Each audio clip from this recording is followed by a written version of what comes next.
ભરેલા કારેલાનું શાક જો તમે મારી રેસિપીથી બનાવશો તો તમારા ઘરમાં કારેલા ખાવામાં કોઈ મોઢું નહીં વગાડે। હા મિત્રો, સૌથી પહેલાં કારેલાની છાલ કાઢી લઈશું અને હવે તેના પર એડ કરીશું મીઠું, જેથી કારેલાની કડવાશ દૂર થઈ જાય। પછી એક પેનમાં 2 ગ્લાસ પાણી એડ કરીને કારેલાને 4 થી 5 મિનિટ બોઇલ કરવા મૂકી દઈશું। કારેલા બોઇલ થઈ જાય એટલે તેમાં બીજ કાઢી લઈશું।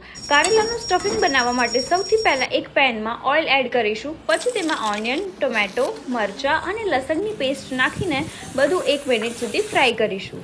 હવે હલ્દી, ધાણા જીરું અને લાલ મરચું નાખીને મસાલાને પણ ફ્રાય થવા દઈશું અને લાસ્ટમાં બેસન નાખીને ફરી એકવાર બધું મિક્સ કરી લઈશું।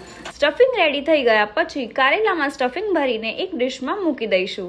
હવે આપણે કારેલાને ફ્રાય કરવાના છે, જેના માટે એક પેનમાં રાઈ, જીરું નાખીને થોડી વાર પછી ઓઇલ એડ કરીશું। હવે બધા કારેલા પેનમાં એડ કરીને ફ્રાય થવા દઈશું અને ત્યાં સુધી એક બાઉલમાં એડ કર્યું દહીં, મરચું, ધાણા જીરું, હલ્દી પાવડર અને પેરી પેરી મસાલો નાખીને દહીંની એક પેસ્ટ બનાવી લઈશું। હવે ફ્રાય થઈ રહેલા કારેલા પર આ પેસ્ટ નાખીને બધા કારેલાને પ્રોપર મસાલા સાથે 2 થી 3 મિનિટ લો ફ્લેમ પર ફ્રાય થવા દઈશું ને હવે આપણું ભરેલા કારેલાનું શાક રેડી છે, જે ટેસ્ટમાં જરા પણ કડવાશ નહીં લાગે અને સ્પાઇસી મસાલાનો ભરપૂર ટેસ્ટ આવશે। તો મિત્રો, તમે પણ આ રેસીપી ઘરે જરૂર ટ્રાય કરજો। બાકી વિડીયોને લાઇક કરતા જજો અને આવા જ રેસીપીના વિડીયો જોવા માટે ફોલો કરો અમારા પેજને વાનગી ગુજરાતની।